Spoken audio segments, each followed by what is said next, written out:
Bismillahirrahmanirrahim. Elhamdülillahi Rabbil alemin. Vessalatu vesselamu ala Rasulina Muhammedin ve ala alihi ve ashabihi ecma'in. Bu gurrumuz musulman doganlar Celal Qari baradaky 6-njy dersimiz. Bu gurrumda etjek meselemiz barada öňe aýdyp geçdik. Käbir doganlarymyzyň gowy düşünmek üçin gaýtalap aýtmaly bolýar. Ondan öň musulman doganlar şunu belläp geçjek. Näçe wagtdan bäri käbir doganlarymyz ötünç sorap, halallyk sorap hat ýazyp durlar. Sebebi Celal Qari baradaky mundan öňkü 5 bölekden ibaret gurrumlarymyzy dogly dinlemen, başgalary Bey Muhammed Allah nazar Celala dil ýetirýär diýseler, näme diýänimi dinlemen, men ol barada sebäpsiz nahak bir zat diýänmikem diýip pikir edipdirler. Soňradan ol baradaky gurrumlarymyzy dinläp nämeligine düşünipdirler. Musulman doganlar, biz biriniň şahsiýeti bilen işimiz ýok. Biz din adyndan edilýän dine ters hereketlerini inkar etdik. We şol sebäpli şol adamdan äge etdik. Niyetimiz Allah Teala'nın razylygy üçin hakykat ortağa çyksyn. Halk näme diýer?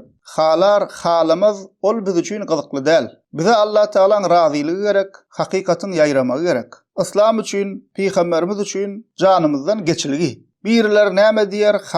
Halamaz ol zatlar biz üçin musulman doganlar gyzykly däl. We hakykat ýerde giç ortağa çykýandyr. Misal üçin başga bir kişiden misal bereýin. Mundan 10-15 ýyl mundan öň käbir türkmen ýaşlarymyz Fethullah Gülen diýilen adamy şeýle bir öwýädiler. Ol öwliýa, derejesi gaty uly öwliýa adamlardan diýädiler. Emma biz şol wagt bu adam öwliýa däl, adam sypatly şeytan, dini ýoýan kişi diýemizde, ol oglanlar üstlerine gyzgyn suw dökülen ýaly bolýardylar. We siz öwliýa dil ýetirýäňiz, siz wahabi, ol näçe ýaşlaryň namaza başlamagyna sebäp boldy, okutdy diýädiler. Wagtyň geçmegi bilen ol adamyň doly nämeligi ortağa çykdy. Olar barada bilenler bilýändir. Ýani musulman doganlar hiç kimi bolşundan beter edip ýokary götermek, öwmek, hakykaty we dogryny diňe plan kişide görmek İslamiyetde ýalňyşdyr. Ola plan ahun eken. Buhari'de gelen hadisinde Peygamberimiz sallallahu aleyhi ve sellem özünü çenden aşy öwmekden äge edýär. Ve diýär: "La tutruni kema atratun nasara ibn Meryem fe innema ana abduhu faqulu Abdullahi ve rasuluhu." Meni Hristiyanlaryň İsa peýgamber öwmekde öte geçişleri ýaly öwmekde öte geçmen, men gullurun, şonuň üçin Allahyň guly we peýgamberi diýin diýär. Şek ýokdur musulman doganlar peýgamberimizi öwmeli. Peýgamberimizi iň kamil şekilde hormat etmeliler. Däl diýen imansızdır. Emma öte geçmeli däl. Onda ýok wasyplar aýtmaly däl. Hristiyanlaryň edişi ýaly peýgamberleri we peýgamberimizi hudaýlaşdyrmaly däl. Alimler ahun molla öwliýalar hem şeýle. Hiç kimi bolşundan beter öwüp arşa çykarmaly däl. Bunu soraň musulman doganlar. İblis hem bir dawr perişteleriň arasyndadyr. Emma soňradan kafir boldy. Perişteleriň hatyryna goşulsa-da ýalňyşdy we kafir boldy. Şundan näme düşünmeli? Alim, ahun, öwliýa bular hem ýalňyşyp bilýär. Biz musulmanlar ahun molla dine ters hereket etse, dine ters söz aýtsa, şu ýerde ýalňyşdy diýip başarmalydyr. Biz musulmanlaryň hemme diýenini kabul edýän ýeketek kişimiz bar, ol hem peýgamberimizdir sallallahu aleyhi we sellem. Ondan galan her kim ýalňyş biler. Musulman kişi şahsiýet paraz bolmaly däl. Hiç bir alymyň, ahunyň, wagzyçyň körökör eýerjisi, fanaty bolmaly däl. Hiç bir alymyň, ahunyň şahsiýetine baglanmaly däl. Hakykata we delile öwredýän ilmine baglanmalydyr. 4 mezhep imamlarymız ählisi bir agızdan delile wara bolun. Ýalňyş ýerimiz bolsa taşlan diýen manida aýdan sözleri meşhurdur. Gynansak-da musulman doganlar käbir kişiler bu adamy gözlerine şeýle bir ululdypdyrlar. Biri diýär, ol peýgamberlik derejesine ýeten diýär. Bu söz küfürdir. İmanyny kim şeý diýip inansa imanyny puja diýenler. Ýene biri diýär, ol cenneti adam diýär. Kim cenneti, kim jehannemi onu diňe Allah Taala bilýär. Ýene biri diýär, Jelalyň ýanyna bardym bolyn yüreğimdäkini aýdyp dur diýär. Şunu bilen halka şunu gurrun berýär, ýani yürekdäkini bildi diýär. Kalpdäkini peýgamberler bilmeýär, kalpdäkini diňe Allah Taala bilýär. Başgasy diýär, Jelala zat diýmek bolmaýar, haram diýip goýulap otyr. Näme Jelal ma'summi? Günah etmeýän, hatadan ýalňyşdan gorunan kişimi? Käbiri ol Allah Taala'nın dostu diýip anyk go elinde kepilname bar ýaly Allah Taala'dan habar alan ýalak bolup arkyn gurlaýar. Musulmanlaryň birine öwliýa diýmegi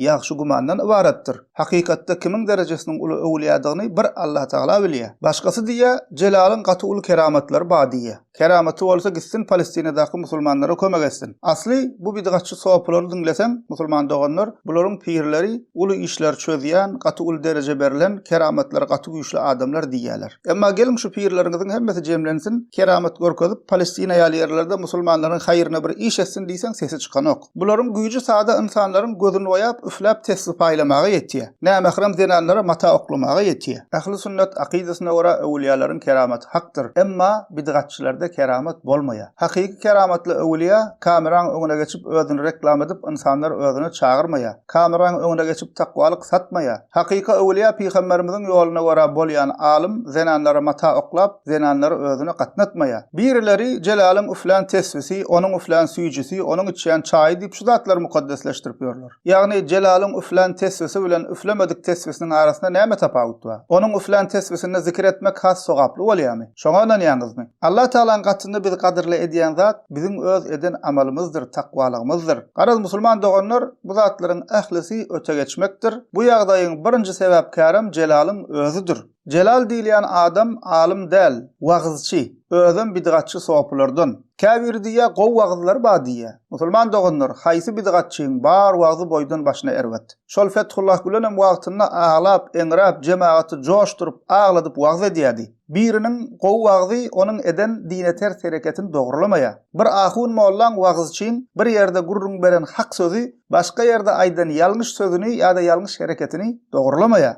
Celal din adından ýalňyş sözler gurulaýar we ýalňyş hereketler edýär. Özüni öwýär, kameran öňüne geçip takwalyk satýar, insanlar öz şahsiýetine çagyrýar. Peýgamberimiziň sallallahu aleyhi we sellemiň şeriaty bilen tersleşip otyr. Şu adamyň musulman doganlar iň uly dine ters hereketlerinden biri zenanlary özüne gatnadyp başlady. Ilki erkekler bar ýady, indi bir giden zenanlar gatnap başlady. Bir sürü videolar çykyp dur, ýanyna barýan zenanlara mata oklaýar, ol zenanlara al bir ucundan ýapyşyp otur diýip mata tutturýar. Bir videosu çykdy, eline hasa 3 kişi bolup setir bolup otyrlar. Bir tarapda zenan, ortada äri ýa-da dogany, soňra Jelal otyr. Hiç bir alim ulama bu hili maskaraçylyk etmeýär. Bu hili hereketi päladan adaşan pirsumoklar edýär. Bir videosunda baran zenan bilen söhbet edip otyr. Nirden gelin, adyň näme diýär, soňra elinäki tesbihini öpüp, ol zenana tesbihini berýär. Şeriat terazisi bilen, Kur'an we sünnet terazisi bilen Muhammed sallallahu aleyhi we sellemiň getiren ýolu bilen ölçesek, bu bolup oturan ýagdaý maskaraçylykdyr musulman doganlar.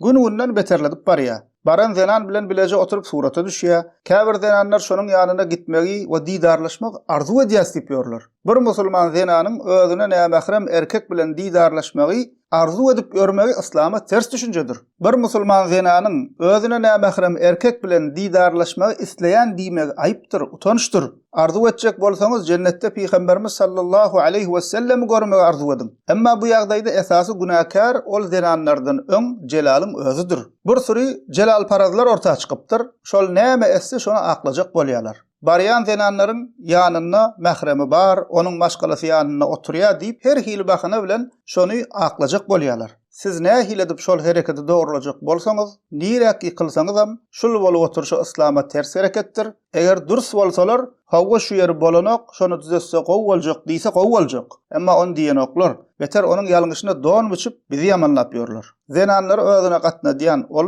zenanlara mata oklayan ol, zenanlar bilen surata düşüp ýaýradýan ol, erkekler sypalap üfleýän ol, özüni reklam edip, özüni teberrük adam hasaplap, üfläp tesbih paýlayan ol, batyl hekaýe gurrun berýän ol, keşifte Peýgamberimiz diýdi diýip toslama hadisy aýdýan ol. Emma biz bu zatlaryň İslam'a tersligini aýtsak biz ýaman bolýas. Biz wahabi bolýas. Allah gorasyn, eger şunuň edýän işini bidgatçy sowaplaryň özünden bolmaýan başga ahunlaryň biri etsedi, bu bidgatçylar üstüne müň sanat goşup şonu tanqid ederdiler. Emma öz bidgatçy pirsumokları dine ters bir zat etse, onu aklajak bolup haka aýdýany ýamanlap ýörenýärler. Bunuň zenanlara mata oklap oturşyny aklajak bolup Peýgamberimiz sallallahu aleyhi we sellem suwly tabaga elini salypdyr. Zenanlaram şoňa elini salypdyr diýip sahih bolmaýan hadisy gurrun berýärler. Birinji bilen ol hadis sahih däl, ikinji bilen sahih bolaýanda bu adamy Peýgamberimize deňeýäňizmi? Nähili bahana tapsaňyzam şu bolup oturuşy şeriata ters hereketdir. Mundan öňki bu mesele baradaky derste aýdyp geçdik.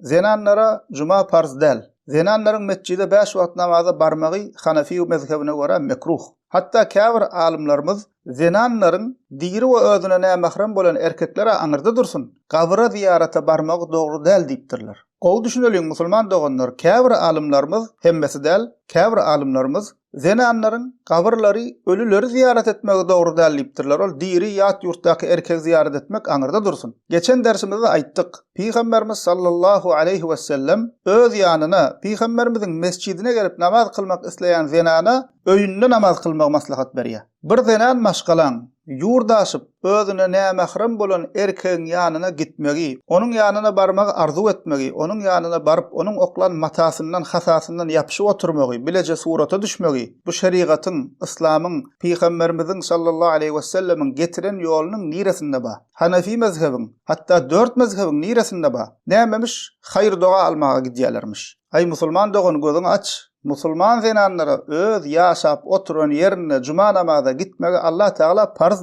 etmendir. Allah Taala'nın razyligi üçin gidilýän cuma namaza gitmek zenanlara farz edilmendir. 5 wagt namaza barmagy Hanefi mezhebine görä mekruh görülýär diýdik. Peygamberimiz sallallahu aleyhi we sellem ünsüriň ahun ulama qary däl Peygamberimiz öz mescidine gelip namaz kılmak isleýän zenana öýünde namaz kılmak maslahat berýär. Ýurdaşyp plan pirsmoň ýanyna doga dilek almaga gitmek, onuň özüniň toslap tapan mata ýapyşylýan ritualny etmek nirden dogry bolsun? Mezhep imamlarymyzyň wagtynda biri şu hili zatlar etse munafyk, zyndyk diýip gözüň zyndandan açardylar. Bir musulman erkegiň başga bir erkegiň ýanyna ahunam bolsa, alymam bolsa, aýalyny, gyýyz doguny äkidip, bu hili edip, eline mata tutturup, hasa tutturup, ol nämährem erkegiň öňünde oturtmagy islamy garakaty utançdyr, aýypdyr, dürüst hereket däller, türkmençiligimizde tersdir. Ar namysy bilen meşhur bolan türkmene gelşýän hereket däller. Bu hili zatlar alim ulama etmeýär, weli adamlar etmeýär. Bu hili islama ters hereketleri pirsmoklar edýär, mollasmoklar edýär.